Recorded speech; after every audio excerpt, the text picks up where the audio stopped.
Welcome to The Being Leader. I'm Annabelle Graham. Welcome to this episode of The Being Leader, the podcast that discusses how we need to show up and be as leaders, reflecting on what impacts our behaviours, our relationships and our outcomes, and allows us to focus more on our approach to leading ourselves, our teams and our organisations. Now, in the last couple of episodes, I've talked with Preeta Cooley and Georgia Prestento about choice and decisions, especially decisions in teams. And these concepts are so important to examine for us as individuals, but especially in our roles if we're business owners or leaders of teams and businesses. But the subject I'm going to talk to you about today is even more important, as it's the stages that need to happen when we've chosen and made decisions. And it's as important in a large organisation as in a small business.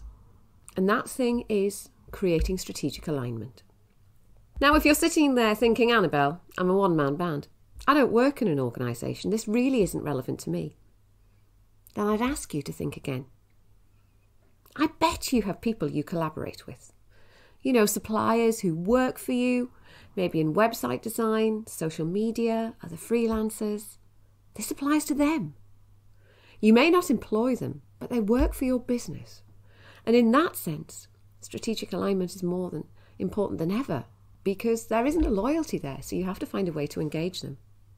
If you work in an organisation, then this is something that you should be applying at a senior level and at a function and team level. So no matter whether you're a CEO or a team leader, guess what? This applies to you. So before we start talking through it, let's do a quick audit of your business. Have you got a strategy in place in your business? No? And guess what? You need one. Have you taken that strategy and communicated it to your direct reports or to your collaborators that you work with? And then at all of those levels below you?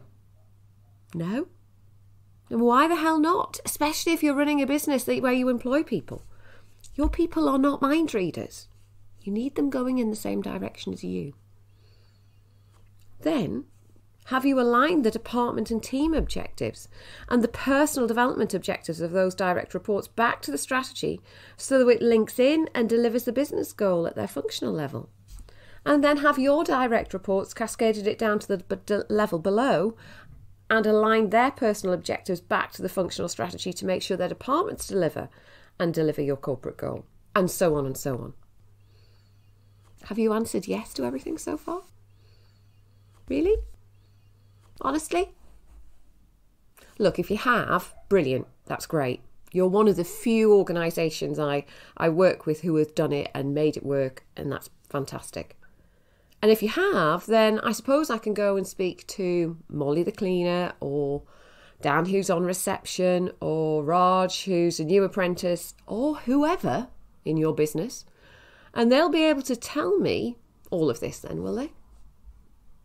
They'll be able to explain how their role contributes and what their objectives look like and how that links back into the strategic goals. Thought not. You're looking a little bit sceptical now. And I think the words, well, some might be able to do that, but not all of them is probably going to come out. Now, where does this concept come from? So I want to take you back a good 60 years. During a visit to the NASA Space Center in 1962, President Kennedy at the time noticed a janitor carrying a broom, and he interrupted his tour, walked over to the man and said, "Hi, I'm Jack Kennedy. What are you doing?" And the janitor replied, "Well, Mr. President, I'm helping put a man on the moon." How great is that? That's somebody who's at the lowest level of an organisation who really gets why they're doing what they're doing. And I think what's most important is, NASA was only founded 1959. There was over 8,000 employees. Everybody understood what was going on. How good is that from a communication level? And how great would it be that everyone at every level of your business could articulate your goals that clearly? So how many of you have purpose and vision statements? How many of you have defined the values for your company that align to those statements, that we walk live, breathe and demonstrate within our organisations on a daily basis, and that our employees buy into and believe, live, demonstrate and talk about on a daily basis? How many times does that happen? Not many. In many places we write a strategy. It goes in a document, we talk about it to a few people, and then it gets sent out to the heads of department, never to see the light of day again. They look at it, they don't understand it because it isn't communicated very well. You've written it in fancy language to try and make yourself sound clever, and it's not simple. So therefore they pop it in a file on their laptop and they get on with the day-to-day. Now truly, honestly, does that document speak to the people who you really want to engage? Engaging with our people is often too hard for us, but we should do it so much more, because when we do, we start to listen to them and we start to ask the right questions and be super curious. And then we start to find out what we should have known if we'd only had the time to stop, think and pay attention in the first place. And that starts to govern what we do. So now that I've got you thinking about this, let's look at what we can do to improve communication of strategy and alignment of goals within your teams or within your business. So what is organisational alignment? Well, I love this definition by McKinsey from their book Maligned Organisations. It says, bringing meaningful purpose, practical strategies and goals together makes an organisation's aspirations more credible and hence more likely to be achieved. And doing this, creating that strategic alignment, is really beneficial to the organisation and the team, because everyone then works on the right things. They're all going in the right direction. More is accomplished then because of this. Teamwork increases and performance and profitability rises. So for me, there are 6 steps that you need to put in place to ensure that you've aligned your vision with your actions. These will allow you to gain clarity, create alignment, and start to really make a difference and create high performance within your team or your business. And I organise this around a model called VICTOR. And VICTOR stands for vision, incentive, capability, tools, organisation, and review. So let's look at them one by one. Step 1 is vision. Now, what is that? What do you want your business to achieve in 5 years, 10 years, 30 years? What's your goal? What will make you unique, and how will you stand out from this crowd? You need to think about that.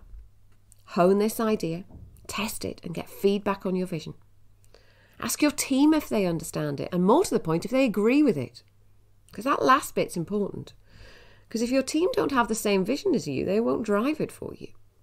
We need to involve people, or we end up in an echo chamber of half a dozen people with the same knowledge and the same views, churning out the same thing, often with no understanding of reality. That's dangerous. The next part around the vision is common purpose. Once you know what you want to achieve, your vision, then ask, do we have a common purpose? A common purpose is a group of people who have the same purpose or intent in some action or a series of actions. Basically, it's about getting everyone in your business to understand why they are doing what they're doing and all pulling in the same direction. Everyone in that team needs to be involved in defining it and agreeing the common purpose. So get your people together and talk about why you're really there, what it's going to deliver, what the benefit's going to be, and what you're doing and what you should be doing. The bigger the organisation, the greater the need for focus groups. So speak to your people and get feedback on this, as it will really help in selling your purpose. And then the third step around vision and common purpose is to communicate it. When you've got those 2 things in place, you need to communicate them throughout your business and replicate creating common purpose in every team if necessary. And when you do that, you need to be very clear. You need to think about using clear, simple language to really tell your team members why and what you need them to do at every level of the organisation. And you need to think about how you deliver this message. and make sure it's in the easiest format for them to understand, not you. So that's vision. Step 2 is incentive. Why should your team deliver the vision for you? So, having defined and communicated your purpose, what's the incentive for your team to deliver? How are you going to get them to buy in? Now, engaging employees can be one of the biggest challenges. Creating the passion within them to deliver and follow your purpose is absolutely key. And when we're thinking about high engagement, there are 4 key areas that we need to have in place to really deliver that. So the first part is engagement with the organisation. How engaged are your people with the organisation as a whole? And how do they feel about senior management? Talk to them, get their feedback. Again, use focus groups or forums and get them to buy in. 2, how engaged are they with their manager? And that is about how employees feel about their direct supervisors. And the type of thing that comes into thought there could be feeling valued, being treated fairly, receiving feedback and direction. If you don't know how your people feel about their bosses, you should. Remember, people leave managers, not organisations. So check in and find out. The third part is strategic alignment. So that's what we're talking about today, making sure that we've got a clear strategy and set of goals, and that employees understand that, and they understand how the work that they do contributes to the organisation's success. And then the fourth part about high engagement is competency. And we'll talk about that in a minute. Do managers have the skills needed to get the job done? And do they display the behaviours needed to motivate employees? Do your people walk the talk? Reviewing these 4 areas within your business can help you discover if you're creating the right environment for motivation and also the right culture. Because how we behave is as important as what we do. In some cases more so. And this can be the difference that really gets your employees satisfied and engaged in what you're trying to achieve. So let's then move on to the third step, capability. Do your people have the right skills? And this is where you really need to be honest and hold the mirror up. In this, I want you to think about the people that you have in your teams and the skills that they possess. And I want you to really look at them and make sure that you do a very honest appraisal of who you have and what they're capable of doing and actually delivering. Don't put the rose-tinted spectacles on here, because that's when things go a little bit pear-shaped. And after you've looked at them, I want you to think, are the succession plans in place? And has the talent development taken place to make sure that you have the skills and capability? And also that you have the people in the right roles in 3 to 5 years' time. So you're probably thinking, well, surely I need to think about now. Why is 3 to 5 years important?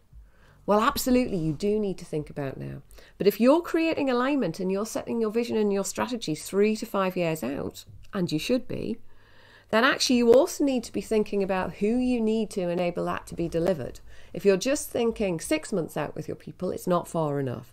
You need to start to get your people plan in line with your organisational plan. And when you do that, and you think about your people and who's delivering and who isn't, I want you to think, do you know what?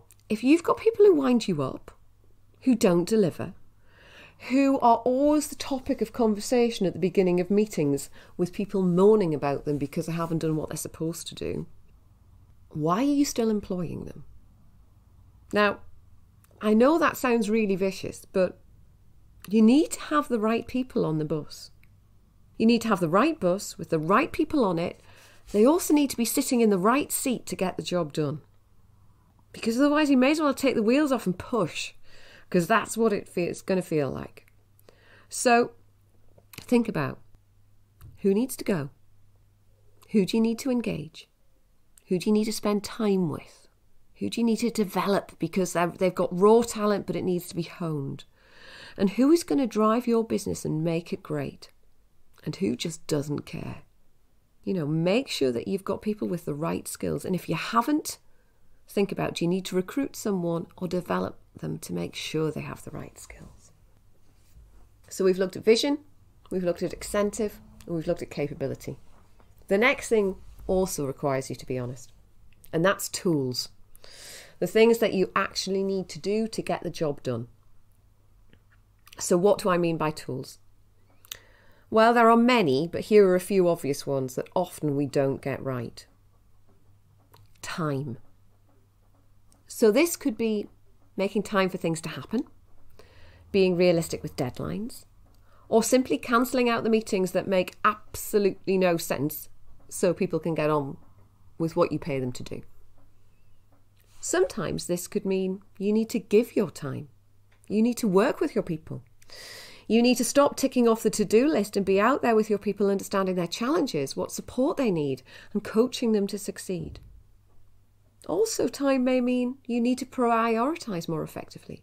So you do a few things really well rather than achieve okay in many areas. Another tool is money. You need to make sure the funds are available in the budget, or the people are available to do the job at hand, or that your team has all the tools they need to do their job. Because otherwise you're asking them to do something that's impossible. You're going to hamstring them. And that's really, really frustrating. And it means they're never going to achieve what you want. So think about it. You always have budget. You just need to consider, are you using it in the right way, in the right places, and on the right things? And the other key thing that we often don't get right within tools is technology and environment. So have your people got the right technology to do their job? So that could be software, it could be broadband speed, and can they work when they need to work? Are you providing flexibility? And do you make it easy for them to do their job? And I think, at the moment, in the middle of a pandemic, where they're in lockdown 3 in the UK, that's absolutely crucial. People are trying to homeschool. They don't want to be sat tied to a desk 9 till 5. They want to be able to fit it round things and make it work for them. They do want to do a good job, but you need to be flexible with them. So, are you bothered about the 9 to 5? If so, why? Do you trust people to work whenever and wherever and do their jobs? And have they got the devices that they can use anywhere, and do they work? Have you given your people what they need? And more to the point, have you taken away what they don't need? Those reports that land in their inbox, filling it so they get 150 emails a day, when actually they probably only need 10. So think about how you enable your team to do their job and the resources you actually give them. Are you expecting miracles? And think about how your team use their time and make sure they use it wisely. So that's tools. Step 5 is about organisation. Do you have a plan of action? Now, for me, this is the most crucial step. And actually, at this point, you need to go back and you need to check the alignment. Once we've done the last 4 steps, we now need to set the action plan, not the other way around. We often run to the action plan first. So don't do that, because if you do, you'll end up with a false start and you will have to redo it. That doesn't mean there aren't steps and actions to take through the first 4, but actually they need a bit of prep and they need a bit of thought first. When we get to the organisation and to the action plan, we need to make sure that the what we are doing links back to the why we are doing it, and that this is understood through every single level in the business. We need to make sure that the actions relate to our strategic plans and that they are coherent. We also need to make it relevant to the person, so that we explain to the individuals and the team members why their contribution matters and how what they do fits into what the team delivers, what the function delivers, and what the organisation delivers. Because when people can see that, when they can see the purpose, they engage more. Also, your actions need to be smart. You need to have measures and outcomes in place for your action plan. If it's just a list of tasks and you don't know how you'll know when you've achieved it, you need to go back and look at it again. And then finally, you need to communicate. Once you have your action plan communicated, you need to check it regularly and review it on a monthly and quarterly basis. It's no good on a file or in a drawer. You need to make it a live document which you use daily. You get tea stains on it. You scribble notes over it. Or have it on the wall so you can track it. Anything that makes you and your team own it, use it, and make it happen. And that review bit leads us on to the final step. Reflect. Are you on track, and how do you need to adapt? So, if you put the 6 steps in place, will it create alignment? Well, they'll enable you to do it if you follow them. But if you miss a step or you don't complete it fully, there will be a consequence. So, that reviewing regularly and reflecting is really important. And it's one of the 3 things that you need to do to really make these things happen once you've communicated the vision and gone all the way down to the organisation stage. So when you're thinking about reviewing regularly, think about what meetings are you having? Do you have tactical meetings, which maybe are weekly, where you get a very brief update on what's happening 1 week out or 2 weeks out, so you can change tack or make, really fast decisions to keep your business doing what they're supposed to be doing. If not, get them in place. Then, maybe on a more monthly basis, have you got those operational decisions? So that could be looking at the steps of the action plan for the next 1, 2, maybe 3 months. And making sure that we're on track, that things are happening, looking at the support people need. And you might have developmental conversations with your people along the way. And then do you check in on that quarterly basis and have those more strategic meetings where you're reviewing what you've done last 3 months and actually what the next 6 and 9 look like, so that we have got a bigger picture lens on things and really understanding the context and how we're working and operating. And that then needs to be mirrored down the organisation, because you need space for all of these meetings if you're not having them. If you're only having the weekly and monthly, really be honest with yourself. Are you being strategic? Because you're probably not. Because we get caught up in stuff in those meetings. So you need to make a space for the strategic conversations. And that weekly, monthly and quarterly might sound a bit prescriptive and a bit bureaucratic. But if you don't do it, by doing it, it will enable you to get a structure in place so you develop a habit. Once you've developed the habit, then change it up and make it work for you. But if you haven't developed the habit yet, you need to do something to get that habit in place. Therefore, sometimes we've got to overstructure things before we loosen that structure. Learn the technique before you play around with it. So review regularly. That's really key. And part of that review regularly, which links into our reflect stage, is ensuring accountability for results. And that's at 2 levels. You need to take accountability for your own actions. You need to live with it, breathe it, and do what you say you will do every single day. You need to keep doing it consistently. And if you believe why you're doing it and keep communicating that message to your people, change will happen and your people will buy into your message, and that strategic alignment will start to come into effect. You also need to hold your team accountable for their own actions, because if you don't, things aren't going to get done. Then finally is consistency. And this is linked to communication and especially to behaviour. You need to be consistent. Often, when we start out with a strategy and we've communicated it once or we've communicated it 3 or 4 times, then we think it's done. In our brain, we've told everybody, so it should just happen. But actually that doesn't work. We need to say things sort of like a minimum of 20 times to make it stick. So therefore we need to keep saying it. And the problem is, by keep saying it, we are going to get bored of that message a lot sooner than other people. But it might be the first time that it's really going in for them. So you need to not deviate away from that message when you've got a bit bored. You need to keep doing it.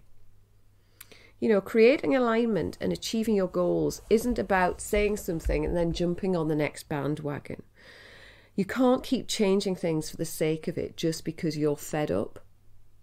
You need to continue with it.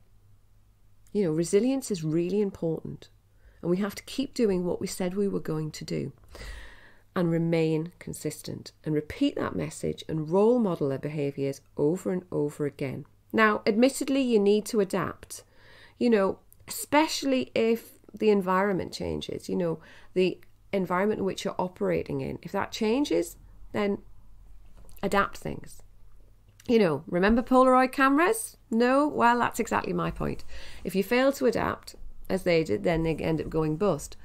But it doesn't mean you necessarily wholesale throw out what you came up with in your strategy. It just might mean you need to tweak it, or the way you apply it may need to be different.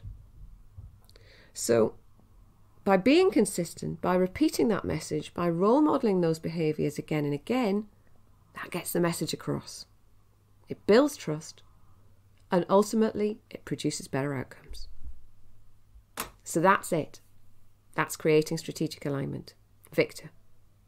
Vision, incentive, capability, tools, organisation, and reflection. Think about it in your next business review and see what happens.